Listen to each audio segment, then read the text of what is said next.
Hi kids, welcome to Objective 71. I'm very excited to teach this lesson to you, but I am going to talk pretty quick because this is a long one and I don't want it to take a million years for it to load up to YouTube because a lot of times it gets interrupted. So I'm going to do my spiel pretty quick here. This is just the high points of our lesson. This isn't the full lesson. It's not a perfect lesson. Every math teacher is going to teach this differently. This is just how I'm going to present it for kids who want to watch this from home, whether they were absent from school, whether they need a refresher, just a little homework help. So this objective is to interpret equations in slope-intercept form as a linear function, but we are going to camp on the slope-intercept form for almost the whole lesson and then make the conclusion about the linear function at the very end. So this is more about graphing an equation in slope-intercept form than it is about linear functions. That's kind of an aside at the end. So up to this point, to graph an equation, you have used a table of values to do input and output, taking turns to put each of the numbers in the input-output in the x column into an equation to find the output. So 1/2 of 1, 1/2 of -1, pardon me, is -1/2, plus 5 is 4.5. 1/2 of 0 is 0, plus 5 is 5. 1/2 of 1 is 1/2, plus 5 is 5.5. And so then you could graph this by going -1, 4.5, 0 and 5, and then 1 and 4.5. This should be familiar to you as we've done this before. And then create a line from one side of the coordinate plane to the other with a little bit of an extension, and so forth. Now that's a little bit tedious, and there is, I don't know, a better way, but there's definitely an easier way, and that is using slope-intercept form. So I'm very excited to introduce you to your new friend, y equals mx plus b. We'll be using the same equation as we did above to teach you how to graph an equation in slope-intercept form. So recall from the previous lesson that m equals slope. This number here is in the m position because it's the number, the coefficient with x. It's the number with the x. And the b is the y-intercept. It is the place where the line intersects the y-axis. It's very important that you know that it's the vertical axis, not the horizontal axis. And this is where you are going to start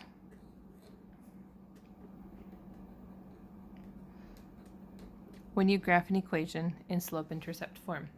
So, for example, my intercept in this example is 5. So I can count 1, 2, 3, 4, 5, and plot a point there. Now we can focus on our slope. Remember that slope is a lot of different things. Among them was rise over run, the vertical over the horizontal. And remember that up and right are positive, down and left are negative, like a thermometer and like a number line. And so the numerator tells us both which direction we travel and how many places. So because it's positive, I'll be traveling up 1. I'm not going to make a dot there. I'm just going to hold my pen there because I'm going to move directions in just a minute. And then 2, because it's positive, I'll travel right. So 1, 2. And that's my second point. And I can simply connect the dots, the points I should say, to create a line. And it's that simple. That might have gone by pretty quick, so we are going to do some examples. We're going to do a lot of examples. Specifically, we're going to do 27 examples because there's a lot of subtleties in this, and I want to make sure that you learn how to do this correctly from the very start. I'm going to zoom in as much as I can because I know it's important that you can see the coordinate plane. So again, I'm going to start with the intercept, which is +2. So up 2 on the y-axis because it's the y-intercept. This is the y-axis. And now I have a +4/5. So +4, remember it's the rise, tells us that we're going to travel up 4, and the run is positive, so I'm going to travel 5 right from our intercept, not from the origin. So up 4, 1, 2, 3, 4, right 5, 1, 2, 3, 4, 5. And that is our line. You should also use a straight edge. If you do not have a ruler, you can get creative. I found a post-it notepad there that I can use. Okay, so again, we have a positive intercept. So we're going to mark 3 up, and then also a positive 7/2. So again, positive is up, positive in the denominator is right. So we're going to travel up 1, 2, 3, 4, 5, 6, 7, right 2. And then simply connect the dots, and that is the line that represents that equation. The cool thing is any point on this line will satisfy the equation. So for example, if I have this point here, I'll write in a darker pen that you can see, the coordinate is 0, 3. Remember, the first part of the coordinate is x, the second part of the coordinate is y. Well, 7 halves of 0 is 0, plus 3 is 3. Well, look at there, it's supposed to be 3. So that's a cool way that you can confirm if what you're doing is correct or not.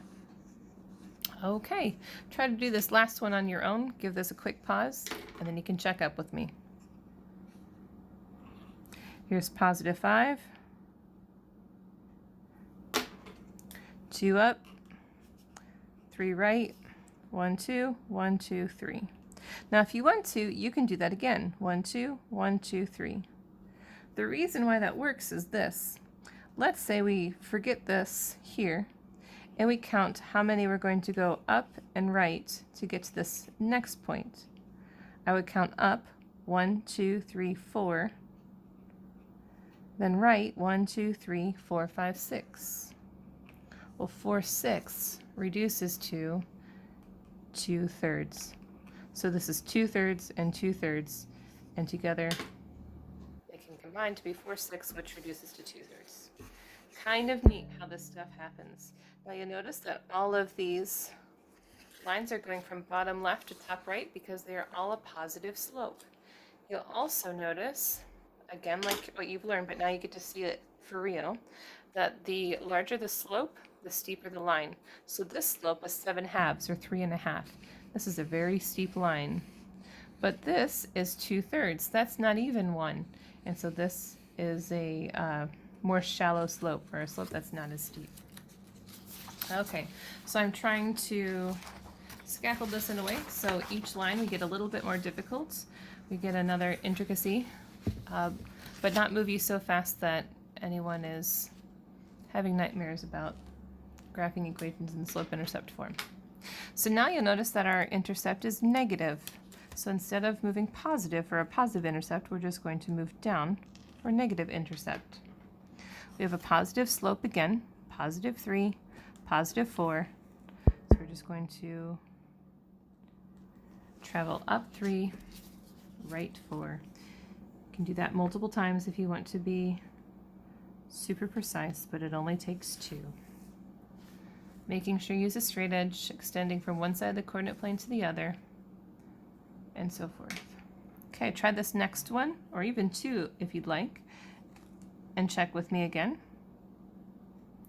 Negative 4, 1, 2, 3, 4, and positive 6, positive 5, up 6, right 5. And so we have our line. And there we go. All right, so let's try this last one. This is negative 7. And so I have a slope of 1/3, which is just up 1, right 3. So this is going to be a very not steep line, very gradual line. And there you have it. Again, it's a positive slope, so it goes bottom left to top right. All right, great. Well, now we're going to dive into some negative slopes. And I want to make the point for you that The placement of the negative doesn't really matter. So if I ask you, what is the decimal equivalent of 1/2, you would say 0.5. Well, if we put a negative in front of that, that would be negative 0.5. Well, if I ask you, what is negative 1 divided by 2, you would say, well, that's also negative 0.5. Or if I asked you, what is 1 divided by negative 2? Well, again, you would say negative 0.5. So here I have a negative out front of the slope in the numerator and the denominator, and each time I get the same equivalent. So that's just to show that it doesn't matter where the negative goes. You can choose to put it in the numerator or the denominator. You can move it as you need to. So here again, I have a positive intercept at 7. And now my slope is negative 1/3. So I can either choose to do negative 1/3 or 1/3. Well, 1 in the numerator says to travel down. 3 in the denominator says to travel right. So down 1, 3 right. Well, if you had done it the other way, would it have changed anything? A positive 1 in the numerator travels up. A negative 3 in the denominator travels left. Up 1, left 3. Well, look at there. They are a part of the same line. In fact, it doesn't make a difference which way you do it. Neat. Now this is a negative slope, and see how the slope is going from top left to bottom right? There you go. Okay, please try this next one. Your intercept is at positive 6. 1, 2, 3, 4, 5, 6. With a negative 2 in the numerator. So down 2, right 5. Now if you needed to, you could also do positive 2 over negative 5, and it wouldn't change anything. But 1, 2, 1, 2, 3, 4, 5. And again, if you wanted to do that again, you can do it again, just to make your line a little bit more precise. Some people really like to do that, just to be super accurate. Okay, now try this last one without me. Give it a pause. Start up again to make sure that you're correct. Intercept at negative 2,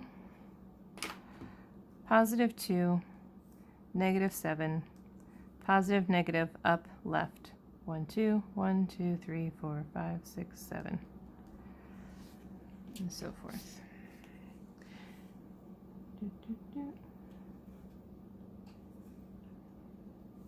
There you go. Very neat. Okay, let's move it a step more difficult. Okay, so now we start graphing. We're like, okay, well, here's my intercept, positive 2, 1, 2, and my slope is, my slope is a whole number. Well, what do I do now? I need a fraction so I know how many to travel up and down and left and right. Well, recall that any number in fraction form is over 1. 3 over 1, because 1 goes into 3 times. Both are positive, so I'm going to travel up 3, right 1. Up 3, right 1. And again, that's all you need. Pretty simple. Let's try another one to make sure you caught that. Negative 3 is 3 down. Positive 7 is 7 over 1.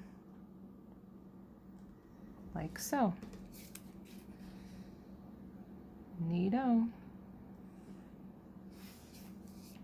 All right. Let's try one more. See if you can do this without me. Notice that this is a negative slope, so you can expect your line to go in that direction. Here we go. Positive 4. 1, 2, 3, 4. Negative 5 over 1 would be 5 down, right 1. And there is your negative slope. Hope you guys are enjoying this. This is kind of fun, I think. I would like this a whole lot more than doing an input and output table, that's for sure. Okay, now we have some weirdos. There's always some weirdos, right? So let's say that you are graphing this one. You have your 8, no problem there. And then 3 over 4, up 3, right 4, and then 1, 2, oh, well, I'm kind of off the coordinate plane. I could estimate that it goes there, but that's not super accurate. So what do I do? Well, I remember that we can do the opposite of what our slope should be. So up 3, right 4 is the same as down 3, left 4. Why is that? The opposite of up 3 is down 3, which would be negative 3. The opposite of right 4 is left 4, which is also negative. A negative over a negative is a positive. Negative 3 over negative 4 is the same as 3/4.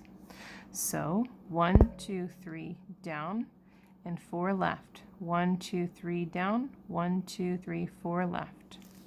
And I can connect the points like I did before. And so now let's say I'm counting from here to here. I'm going to go 1, 2, 3 up and 4 right. So I still have the same slope. I just kind of backtracked it. Try this next one. You have to combine a few things that you've learned.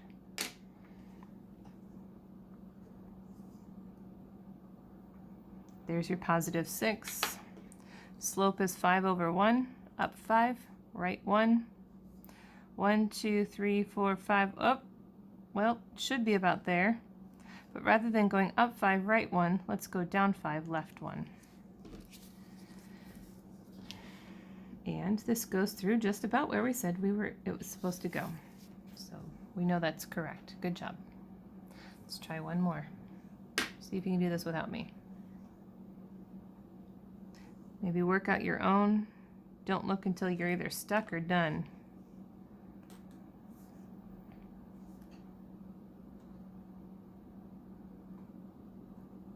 I almost goofed. I should go from positive 3 up 9, right 2, but instead I'm going to go down 9, left 2 because I didn't have room to do that. Great. All right. Good, good. Here we go. Okay. Now this equation is actually also a direct variation equation. Recall that we were doing y equals kx. Now we're doing slope-intercept form, which is y equals mx plus b. But we can graph these direct variation equations the exact same way using what we've learned about slope-intercept form. But the problem is I have y equals 3x and then nothing. So where do I start? Well, the number for nothing is 0. 0. And so my slope is 3. 3 as a fraction is 3 over 1. That means 3 up, 1 right. 3 up, 1 right. And so you can see that this is linear, that this is a function, that it goes through the origin, that is proportional. So all these things prove that this is a direct variation equation. All right, let's try this next one. Negative 5x plus 0. Negative 5 as a fraction is negative 5 over 1. So which way is your slope or your line going to go? Because it's a negative slope. It'll be like that. Good. 5 down, 1 right. 1, 2, 3, 4, 5 down, 1 right. And there you go. Great job. Through the origin. So here's another direct variation equation. There's a lot of things that we can predict just looking at the equation. First of all, it's a positive slope, so it'll go in that direction. The slope is 1/3, so we can guess that it's pretty shallow. And also, it's a direct variation equation, so we can expect that it's going to go through the origin. So here's the 0. 1/3 is up 1, right 3. Up 1, right 3. Great job, you guys. Keep up the good work. There we go. All right. Okay, let's move you along just a little bit. You guys are good. Keep at it. If you need to take a break, do a little pause, stretch out, get a drink, and come back to it. Now here we have an intercept at +3. And now we have a slope of x. Wait, what? A slope of x. How many x's do I have? Don't say 0. You have 1x. If there was 0x, we wouldn't write x at all. And so 1 as a fraction is 1/1. Positive means up and right. Up and right, up and right. Now typically for a slope of 1, I like to do more than 1 point because this is the one that gets goofed up the most. Even if you don't want to write all of those points, you could maybe just find one of those points that are far out to improve the precision of your line. Now here's a cool thing. Previously, you learned that you can use graphs to predict an answer to an equation. So let's say, for example, I'm looking at my x-intercept. X-intercept is going to happen when y is 0. So I can sub in 0 for y, x plus 3. Solve for x by subtracting 3 from each side. -3 equals x. Well, look at there. There's the -3. Or we could say when y is 0, x is -3. And so that's the point. It's all coming full circle. Isn't this exciting? I think so. Okay, so this is slightly different. So there's the intercept. And now I have a slope of -x. So -1x. -1/1. So 1 down, 1 right. Down 1, right 1, down right 1, down 1, right 1. One of the students today said this was downright fun. Get it? I love it. It's my new favorite joke. These will be the first slopes that you memorize graphing because it's just up and left or up and right 1. Okay. All right. What do you think about this one? Remember a lot of things at once here. Okay, first of all, our intercept is, look back at the previous row. There's no number at the end here, so the number for nothing is 0. So my intercept is here. I have a singular x. 1 as a fraction is 1/1. Up 1, right 1. And I'm going to make another point clear out. And this just goes corner to corner because it's a 10 by 10 square. And there you go. Great. Let's see if we can do the next one without me. Tap left to the back page.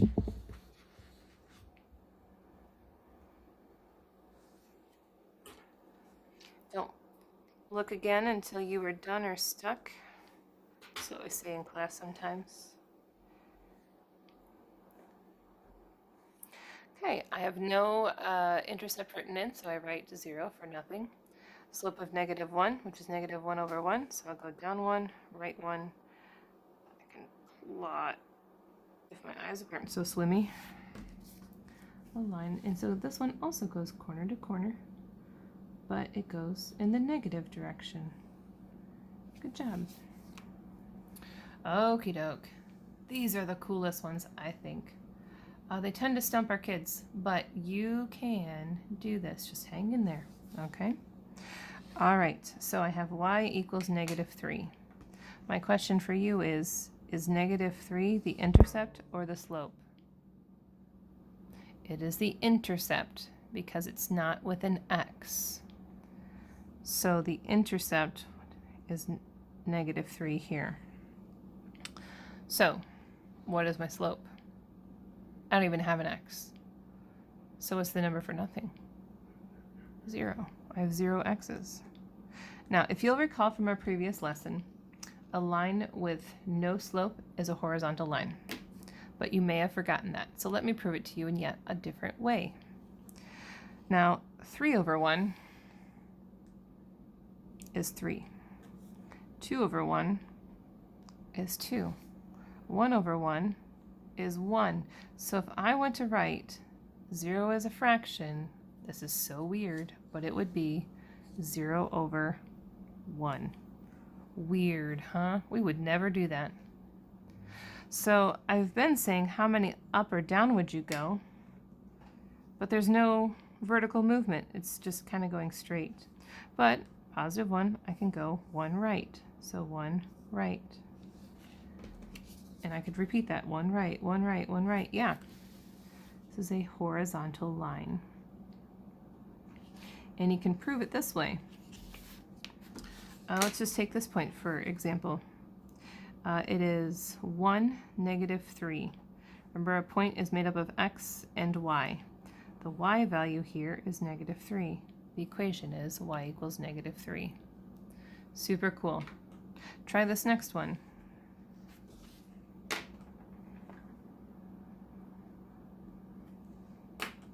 So y equals any number is going to be a horizontal line that goes this way. So it goes like so. And that's all there is to it. Great job. Okay. And now we're going to flip it on its head. We have x. Well, y is the opposite of x. So if y is a horizontal line, then x would be a vertical line. Great.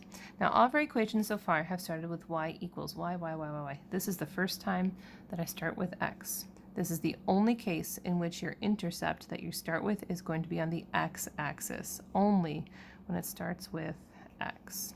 So x is 6, 1, 2, 3, 4, 5, 6.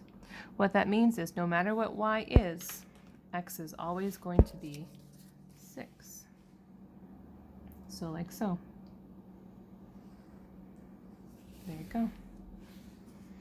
So all that to say that x equals some number is going to be a vertical line that goes that direction. Great. Try the next one.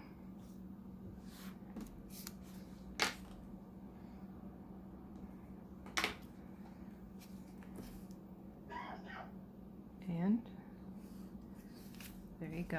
X is a positive 3. All right, and I wanted to save these last two to do together on the same coordinates plane so you can see the difference.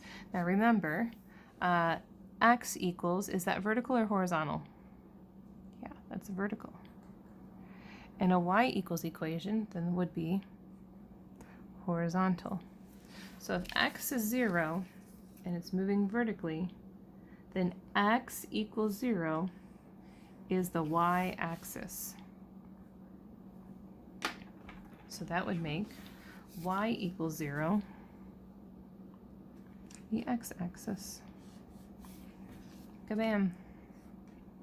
There you go. You should be quite proud of yourselves. Now, all of this is leading up to this one point. An equation that's in slope-intercept form is what? What have we been drawing this whole time?